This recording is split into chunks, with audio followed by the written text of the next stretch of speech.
Bidadari chapter 59, pasang kateter. Setelah selesai, Sena kembali ke kasurnya, masih dengan wajah yang tertunduk. Dia lalu duduk agak jauh dari Bintang. "Sudah selesai?" tanya Bintang, sedikit memiringkan wajahnya karena wajah Sena yang terhalang oleh rambut. "Sudah," jawab Sena singkat. Ia lalu meraih ponselnya, membuka sosial media yang sebenarnya tidak penting dan tidak ingin dia lihat juga, hanya untuk mengalihkan perhatiannya dari rasa malu terhadap Bintang saja. "Bagaimana? Kau cukur habis atau masih kau sisakan?" tanyanya. Ibu jari Sena yang sedang sibuk menggulir layar seketika terhenti saat mendengar pertanyaan konyol dari mulut Bintang.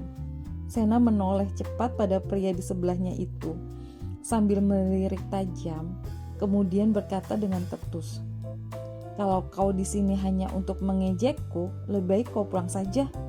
Aku tidak membutuhkanmu." Bintang terkekeh. Marahnya menakutkan. "Aku hanya bercanda, Nona manis, jangan marah. Maafkan aku ya, mau kan memaafkanku?" Bintang tersenyum memperlihatkan deretan giginya. Sena tak menjawab. Ia kesal dengan Bintang yang membuatnya terus merasa malu. "Sena, kau benar-benar marah padaku?" tanya Bintang yang langsung duduk berdeku di hadapan Sena. "Aduh, apa yang kau lakukan? Ayo berdiri, jangan begitu," pinta Sena sambil mengangkat Bintang supaya berdiri. "Ya habisnya kau diam saja, mau kan memaafkanku? Aku hanya bercanda. Maaf." Bintang mengatupkan kedua tangan di depan wajahnya. "Ya, aku maafkan. Sudah, duduk lagi. Jangan melakukan hal yang aneh-aneh," kesal Sena. "Iya, aku duduk lagi." Pria itu pun kembali duduk di samping Sena. Seorang perawat kembali datang sambil membawa tiang infus. "Permisi." Bintang pun langsung menyingkir dari sana, memberikan ruang pada si perawat. "Pasang infus dulu ya," ucap perawat itu. "Iya, suster." Sena lalu menaruh ponselnya, kemudian mengulurkan tangannya yang sudah dipasang kateter infus pada perawat untuk dipasangkan selang infus. "Sudah," kata perawat itu seraya tersenyum terlihat dari matanya yang menyipit. "Terima kasih," ucap Sena ramah. "Iya," balas perawat dengan suara lembut. Beruntung, Sena dirawat di rumah sakit yang perawatnya baik dan begitu ramah kepada semua pasien, sehingga membuatnya semakin tenang dan nyaman. Karena mereka begitu baik dan ramah, rumah sakit pun tidak terasa seperti rumah sakit. Tak berselang lama setelah perawat itu pergi, Doni datang membawa sebuah tikar berwarna merah yang baru saja dibelinya. "Nyasar tidak?" tanya Sena pada Doni yang juga baru ke kota ini. "Tidak," jawab Doni singkat. "Baguslah kalau begitu." Sementara di tempat lain, Dion tampak kesal setelah bicara dengan Bintang. Karena rasa kesalnya itu, dia milih pergi dari dapur dan menyerahkan pekerjaannya pada Freddy. "Freddy, lanjutkan." Melihat raut wajah Dion yang tidak baik-baik saja, Freddy mengerti kalau teman sekaligus bosnya itu sedang ada masalah. Jadi ia hanya diam dan melanjutkan pekerjaan Dion. Meskipun hatinya bertanya-tanya, masalah apa yang membuat Dion sampai sekesal itu.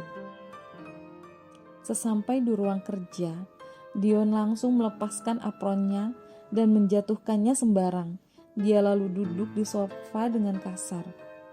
"Sialan, lancang sekali dia mengangkat telepon Sena. Memangnya siapa dia?"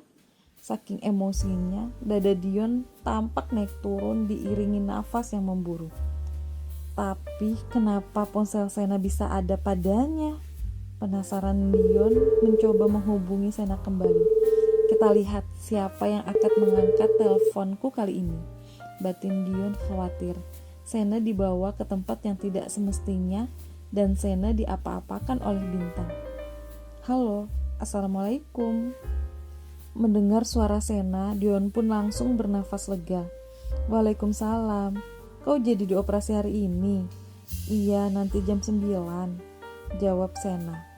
Oh, semoga lancar ya. Amin, doakan saja, ujar Sena. Iya, sudah pasti aku doakan. Nanti kalau aku ada waktu, aku sempatkan menjengukmu ya. Iya, terima kasih sebelumnya. Oh iya, aku lupa. Kemarin kau bilang kau ditemani adikmu. Dan siapa? Dion baru ingat kalau kemarin Sena bilang dia akan ditemani oleh 2 orang, adiknya dan teman laki-lakinya. Tapi Dion lupa siapa nama teman Sena itu.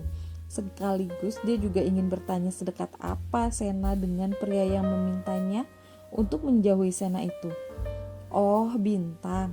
Ya, aku ditemani Doni dan Bintang. Kenapa? Tanya Sena. Tidak apa-apa. Kau sudah lama berteman dengannya ya? Sepertinya sangat dekat, sampai-sampai dia bersedia menemanimu. Cukup dekat, aku sering bertukar pikiran dengannya. Kebetulan dia juga penulis novel. Sudah dulu ya, ada suster. Assalamualaikum. Dion yang tadinya sudah lega, kini hatinya kembali panas setelah mendengar jawaban Sena. Ternyata Bintang sedekat itu dengan Sena. Berbeda dengan dirinya yang baru dekat dengan Sena setelah Sena putus dari Reno. Dion merasa kalah saing dengan Bintang dari segi kedekatan. Terlebih Sena dan Bintang memiliki profesi yang sama. Tidak, aku tidak boleh menyerah hanya karena dia lebih dekat dengan Sena. Aku pasti mendapatkan hati Sena, gungamnya yakin. Walau demikian, rasa takut itu tetap ada, apalagi Sena lebih menghabiskan banyak waktu dengan Bintang dibanding dengannya, begitu pikir Dion.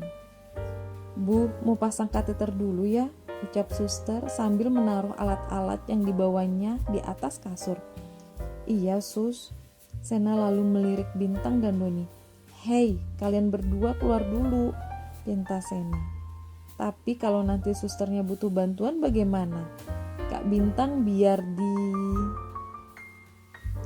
Sudah, ayo keluar. Bintang langsung menyeret Doni keluar dari sana. Suaminya kenapa ikut keluar juga?